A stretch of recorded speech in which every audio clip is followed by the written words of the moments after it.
Good evening, everyone. Well, evening for me, I guess.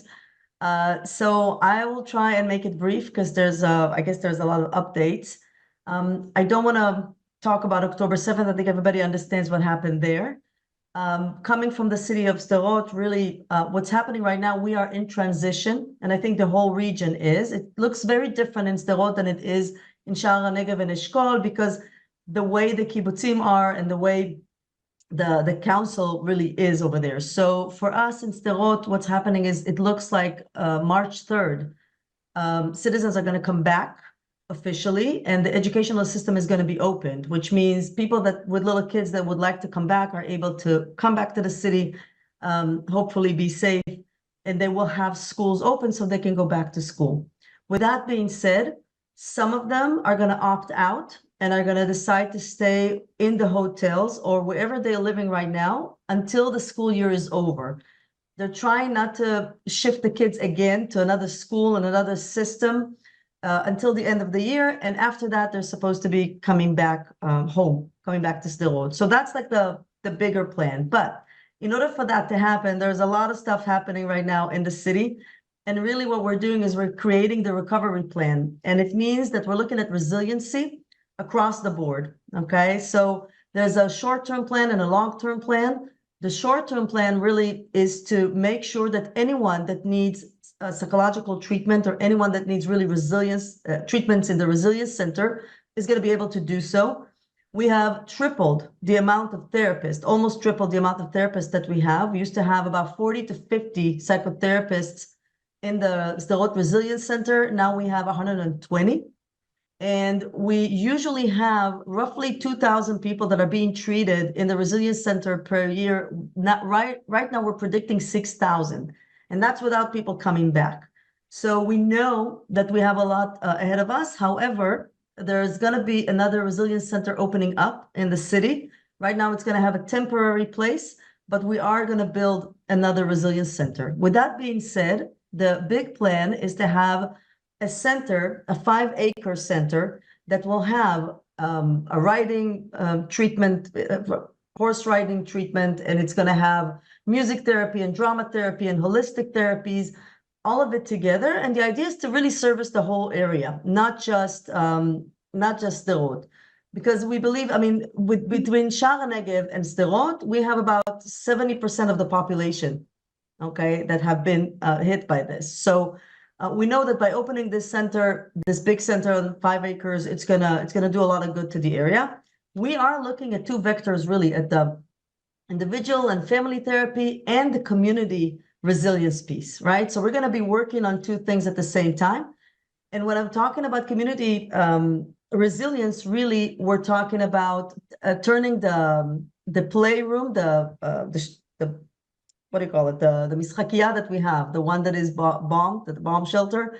So that one, we're gonna have services over there for community resiliency. So we're gonna be doing workshops and we're gonna have therapists on site just to make sure that we can actually monitor the population and give them support if we need to, and offer workshops in terms of resiliency. We are gonna open up spaces and resiliency centers, small resiliency centers within every school, and treatment centers within the schools, and continue supporting the SEL, the social emotional learning program that we have. So the idea really is to get to people wherever they're at. And of course, we're talking about the Resilience Hub. Under the International Resilience Center, we're going to have the Resilience Hub, the Tech Hub, that we're going to start investing, hopefully, in technologies that are going to help with increasing resiliency. So the plan is across the board, and I'm not even going to go into the economic piece of it, because after Shlomo, there's no way I'm speaking about that. But really, the plan is very elaborated and it's very big.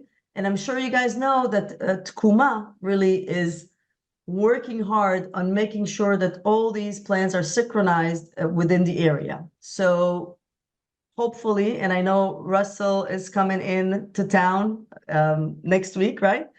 So hoping to, to sit down and kind of have a good idea of how these plans are going to be. But really, at the biggest concern that we have right now is that people actually feel safe coming back home. And I can tell you from speaking to people, speaking to residents, not everybody is on board with it. This is going to be the biggest challenge because it's no longer just to be scared of rockets.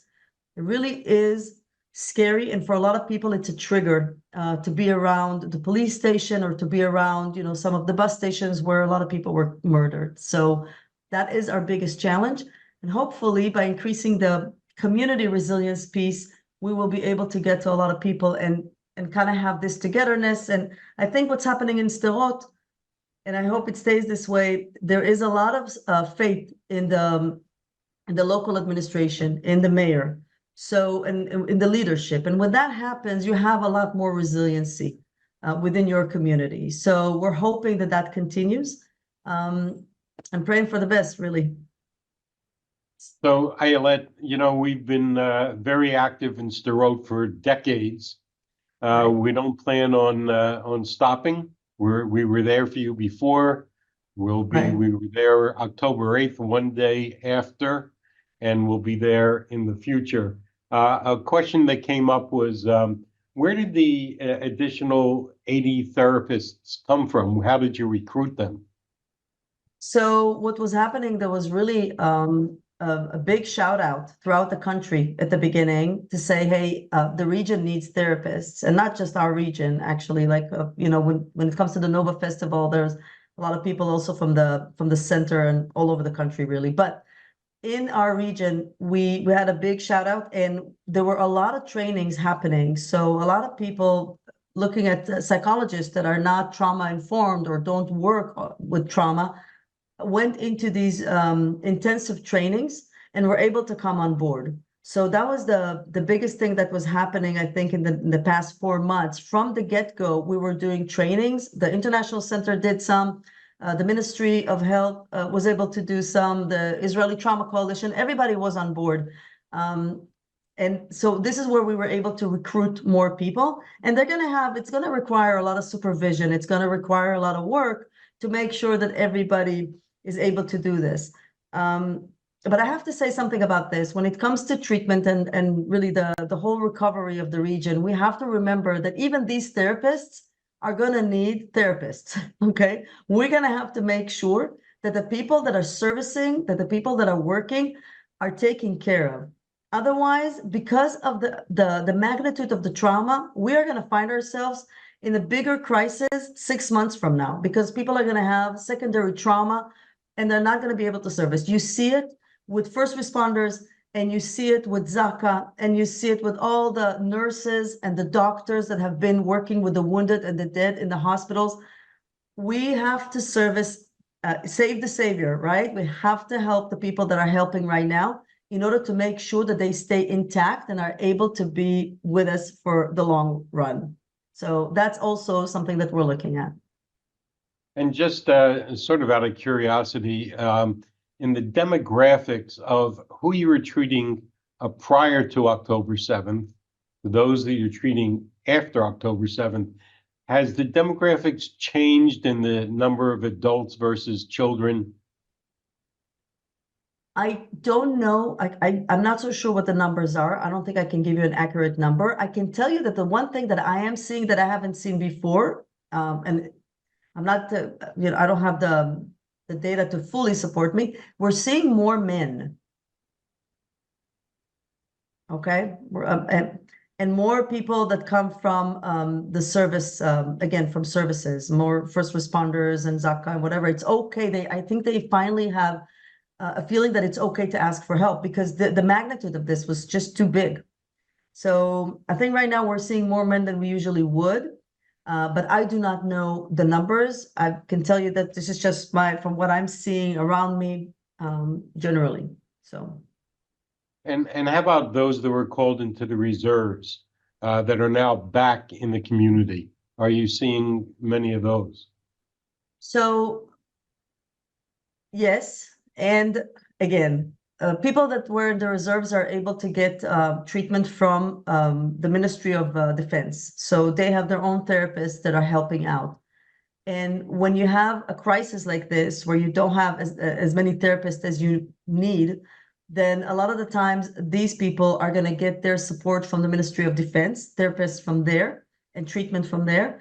And people from Sderot are, we're gonna try and keep those openings for the residents.